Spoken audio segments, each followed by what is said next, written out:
샬롬, 샬롬. 주님의 평강으로 우리 사랑하는 성도님들께 인사드립니다. 신년 특별기도회가 벌써 4일차가 되었습니다. 함께하는 모든 분들에게 주님의 은혜와 평강이 가득하시기를 간절히 기도합니다. 우리는요, 지금 예수님께서 우리에게 주신 이 계명을 지키기 위해 어떻게 할 것인가에 대해서 함께 생각하고 있습니다. 여러분, 우리가 첫째 날 얘기했던 것처럼요, 예수 사랑이 우리에게 없으면요, 우리는 아무것도 아닙니다. 우리가 예수 사랑으로 살기 위한 방법을 지금까지 두 가지 살펴봤는데요. 첫 번째, 함께 하는 것이었습니다. 너와 나를 떨어뜨려 놓지 않고 하나됨을 만들어라. 두 번째는 겸손이었습니다. 우리가 함께 하기 위해서는 서로에게 겸손한 태도를 보여야 하는데, 사람에게 대하고 겸손한 것이 아니라 이 공동체 안에 늘 함께 하시는 그 하나님 앞에서 겸손한 것, 사람에게 기대를 두지 않고 하나님께 기대를 두는 그 겸손을 행하자라고 이야기했었습니다. 오늘은 세 번째로요, 사랑하는 법 세 번째, 충고에 대해서 함께 살피도록 원합니다. 우리 함께 읽을 말씀은 마태복음 18장 15절부터 17절까지의 말씀입니다. 우리 이 말씀 함께 한 목소리로 함께 읽겠습니다. 시작. 내 형제가 너에게 죄를 짓거든 가서 단둘이 있는 자리에서 그에게 충고하여라. 그가 너의 말을 들으면 너는 그 형제를 얻은 것이다. 그러나 듣지 않거든 한두 사람을 더 데리고 가거라. 그가 하는 모든 말을 두세 증인의 입을 빌어서 확정 지으려는 것이다. 그러나 그 형제가 그들의 말도 듣지 않거든 교회에 말하여라. 교회의 말조차 듣지 않거든 그를 이방 사람이나 세리와 같이 여겨라. 아멘. 여러분, 사랑은 따뜻하고 부드러운 이미지지만 사실 충고라는 이 단어는 좀 딱딱한 단어입니다. 그래서 사랑과 충고가 좀 상반되는 것 같지만요, 사실 이것은 한결같은 흐름 가운데 흘러갈 수 있습니다.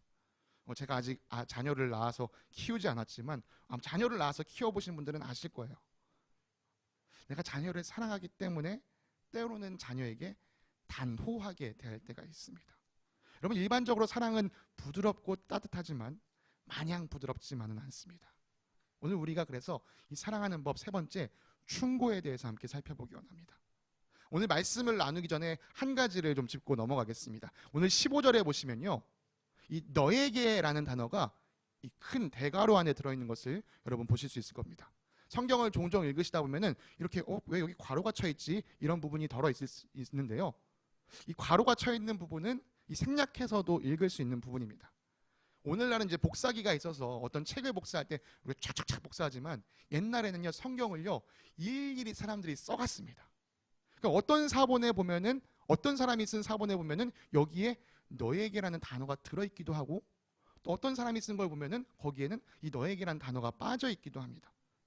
그래서 이 너에게라는 단어는 넣어서 읽을 수도 있고 빼서 읽을 수도 있습니다. 사실 그 작은 의미의 변화는 있지만요, 큰 맥락 안에서는요 변화가 없습니다. 만약에 이 너에게라는 단어를 포함해서 읽는다면 공동체 안에서 어떤 형제가 너에게 직접적인 잘못을 했을 때 그 형제에게 가서 타일러라라는 의미가 될 거고요.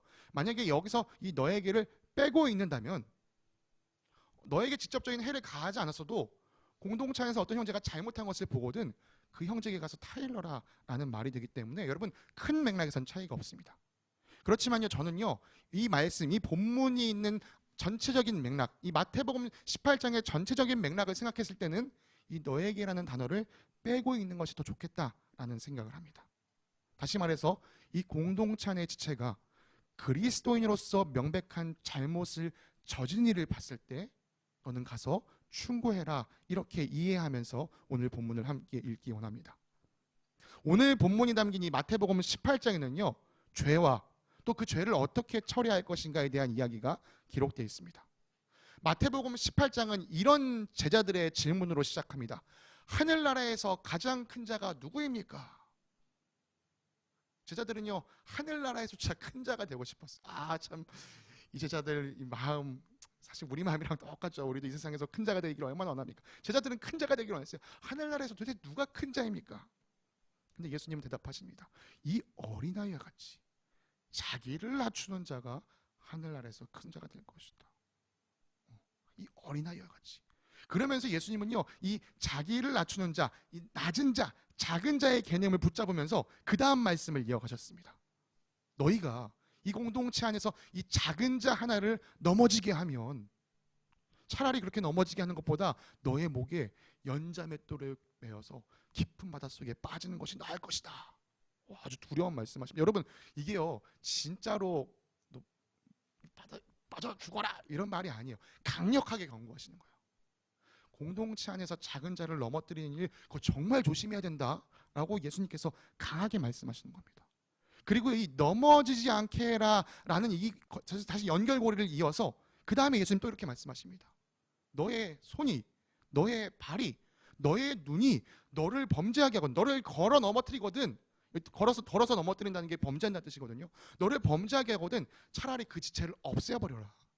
이것도 진짜 없애버리란 말이 아닙니다. 팔 자르고 다리 자르고 눈 빼고 이러시면 안 돼요. 그만큼 죄 짓는 거 조심해라, 이 이야기를 하십니다.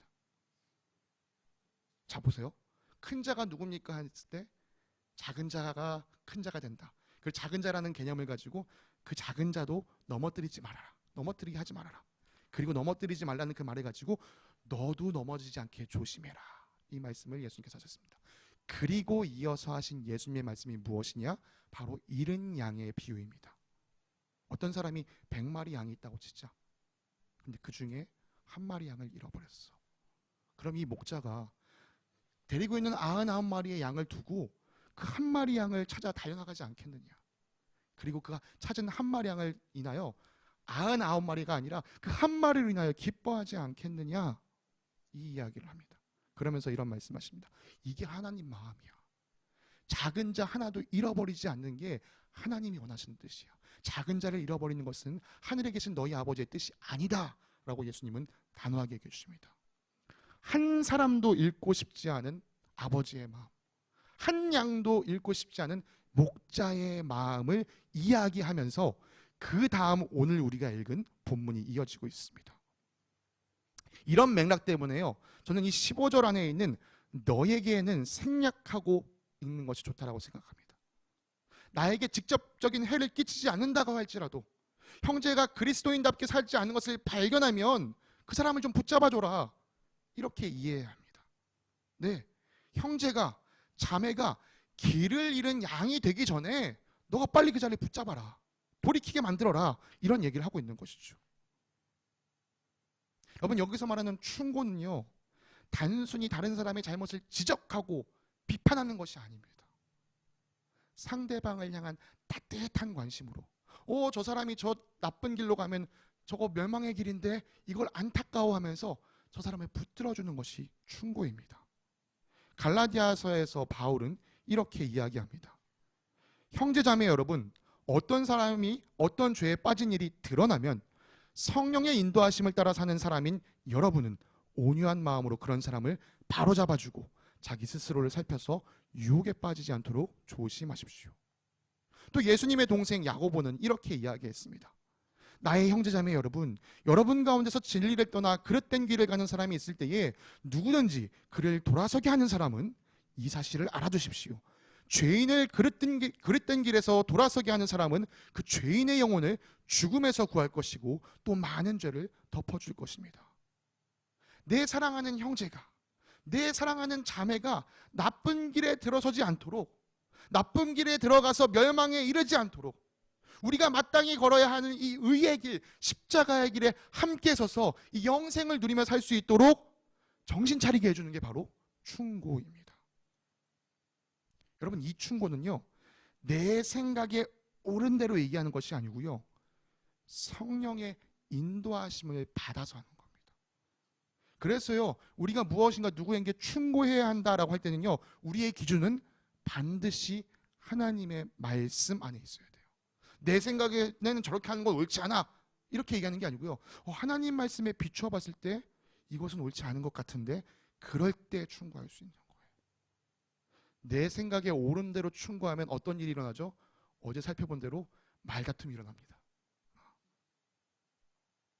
그런데요, 오늘 본문을 자세히 살펴보시면요, 이 충고에도 단계가 있다라는 사실을 살펴볼 수 있습니다. 총 3단계를 거쳐서 충고를 하게 되는데요, 처음에는 나 혼자 저 형제가 저 자매가 잘못하고 있네. 그걸 깨달았을 때 나 혼자 조용히 은밀하게 그 지체를 찾아가서 단둘이 있을 때 충고해라 라고 이야기합니다. 여러분, 사실 여기 있는 사람 다 죄를 저질러 봤으니까 아시죠? 죄 지으면요 사실 사람이 부끄러워집니다. 아씨, 이거 들키면 안 되는데 막 이런 마음이 생겨요. 여러분, 이 혼자 찾아라라는 이 말 자체요 이미 배려가 담겨 있습니다. 이미 사랑이 담겨 있는 거예요. 이 내가 잘못한 게 만천하에 드러나면 얼마나 부끄러울까요? 그러니까 이것을, 이 부끄러움을 이해해줘라, 살펴줘라. 너가 혼자 찾아가서 형제요, 자매요, 그러면 안 돼요, 돌이켜야 돼요, 이렇게 얘기해주라는 거예요. 이렇게 얘기해줄 때 말을 잘 들으면 참 좋겠지만 어떤가요? 어떤 사람은 네가 뭔데 나한테 이래라 저래라야, 내 말에 충고를, 사랑 담긴 충고를 해줘도 듣지 않는 사람들이 있습니다. 잠언을 살펴보면요, 어리석은 사람은 자신의 행실만이 옳다고 여기지만 지혜로운 사람은 충고의 귀를 기울인다고 말합니다. 여러분, 여기서 어리석은 사람은요, 다시 말하면 어떤 사람이라고 말할 수 있냐? 이 교만한 사람이에요. 내가 하는 건 다 옳아, 네가 뭔데 나한테 충고해, 이렇게 말하는 사람이죠. 그럼 여기서 말하는 지혜로운 사람은 어떤 사람입니까? 겸손한 사람이죠. 어제 우리가 살펴본 그 겸손한 사람, 그 사람이 지혜로운 사람입니다. 겸손한 사람만이 다른 사람 말에 귀 기울일 수 있습니다. 아무튼요, 이 형제가, 이 자매가 어리석어서 충고를 받아들이지 않는다, 아우 내 충고 안 받아들이네, 그만두는 게 아니에요. 왜요?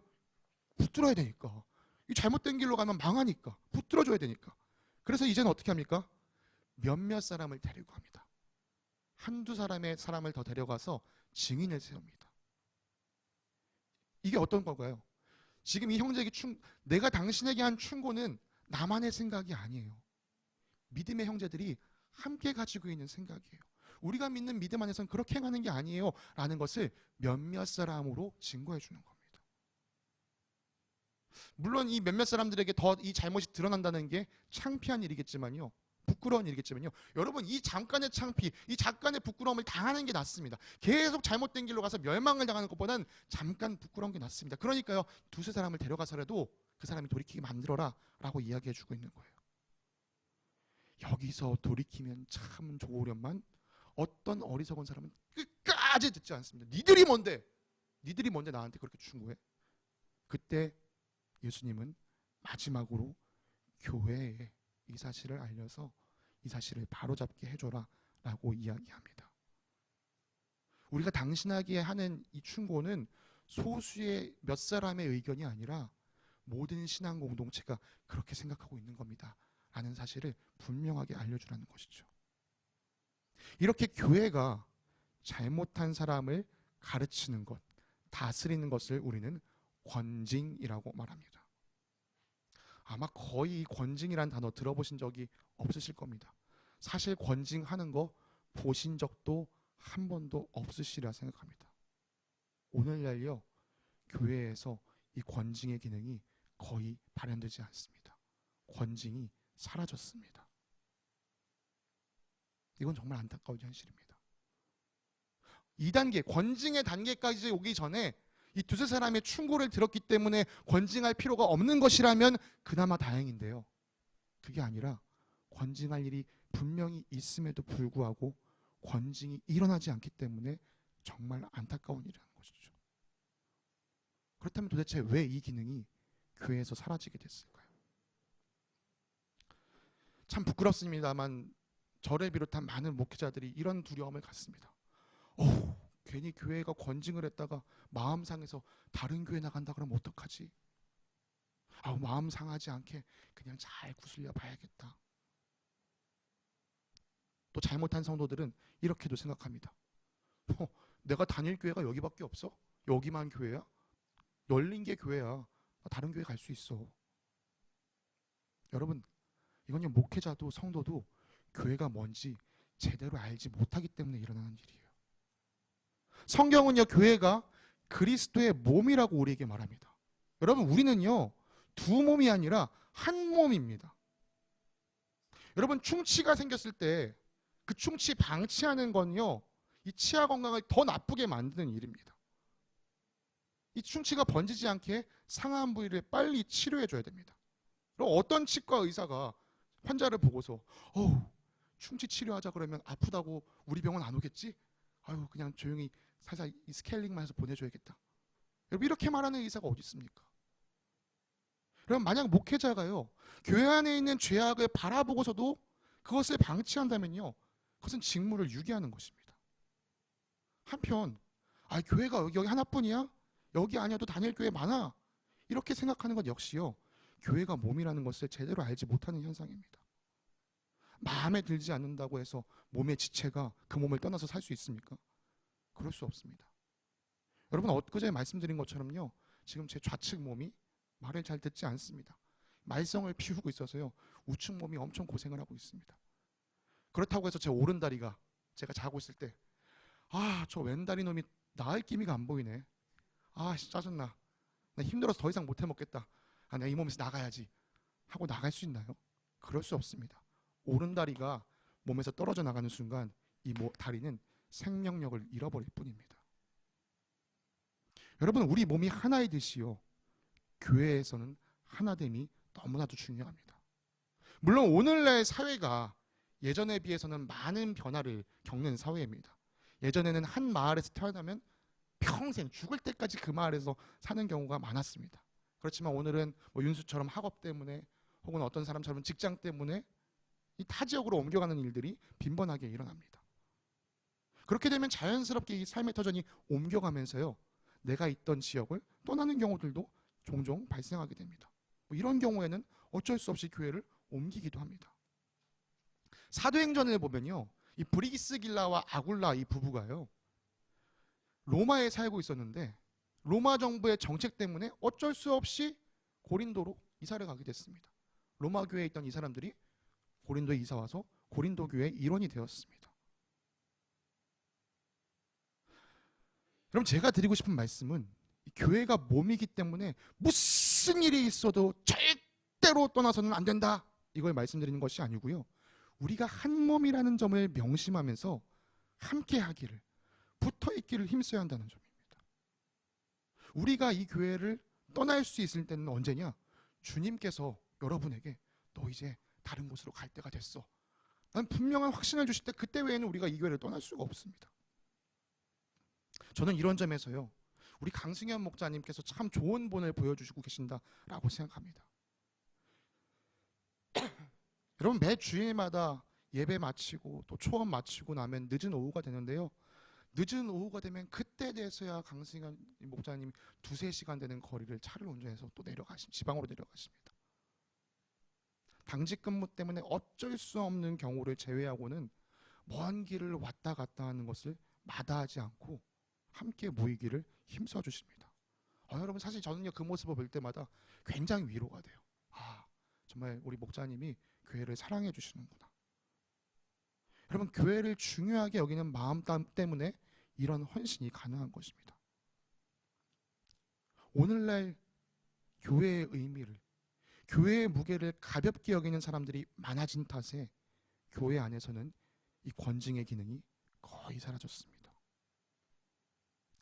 그 결과가 오늘 우리에게 어떻게 나타나고 있나요? 교회다운 교회, 그리스도인다운 그리스도인을 찾아보기 어려운 시대가 되었습니다. 예배만 잘 참석하면, 헌금만 꼬박꼬박 잘 내면, 큰 문제만 일으키지 않으면 그냥 서로 하하호호 하는 관계 안에서 그냥 사이가 좋게 머물려고 하는, 저 사람이 지금 주님을 정말 잘 따라서 살고 있는지 관심이 없습니다. 여러분 관심이 없다는 거 다시 말하면 사랑이 없다는 뜻입니다. 여러분 이건요 절대로 다른 사람 저 사람이 뭐 주님의 길을 잘 못 따라가니까 저 사람 문제겠구나 이렇게 끝나지 않습니다. 여러분 교회 안에서 권징이 사라지고 충고가 사라지는 것은 내가 바른 길을 가고 있는지 점검해 줄 길도 없다는 뜻이에요. 내가 지금 정말 예수 제자의 삶을 잘 살고 있나? 이거 점검하지 못하고 계속 걸어가고 있다는 뜻입니다.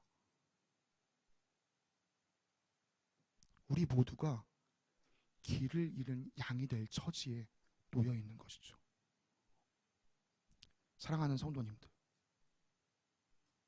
충고는요, 다른 사람을 위해서도 필요하지만 나를 위해서도 이 교회 안에서 필요합니다. 우리가 정말 길을 잃어버린 양이 되지 않기 위해서 우리는 주님의 마음으로, 사랑하는 마음으로 서로에게 충고해주는 일을 회복해야만 합니다. 그래야 우리 모두가 옆길로 벗어나지 않고 똑바로 주님께 직진할 수 있습니다. 말씀을 마무리하고자 합니다. 어떤 사람이 잘못을 저지르는데 그 모습을 보고 안타까워하거나 말리고 싶은 생각이 들지 않는다?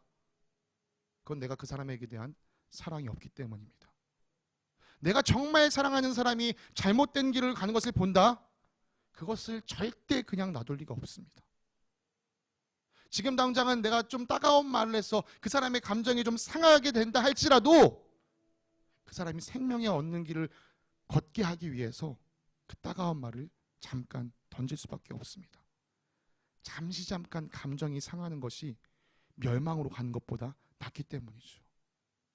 진리에서 벗어난 삶을 사는 형제와 자매를 사랑으로 붙들어 주십시오. 그리고 누군가 여러분에게 하나님 말씀에 근거해서 진실한 충고를 전달해 준다면 뭐야? 이게 뭔데 나한테 이런 소리에? 여러분 이렇게 밉게 생각하지 마시고요. 겸손한 마음으로 그 충고를 받으시기 바랍니다. 더 나아가서 제가 바라는 것은요. 우리 모든 겨자씨 교인들이 나에게 충고해 준 사람을 찾아가서 고맙습니다. 내가 당신 덕분에 이 의의 길을 걸을 수 있게 됐습니다. 라고 인사할 수 있는 높은 수준의 그리스도인들 되시기를 간절히 소망합니다. 우리 함께 사랑으로 충고함으로 예수 그리스도의 길을 걸어가는 겨자씨 교회 되기를 간절히 소망합니다.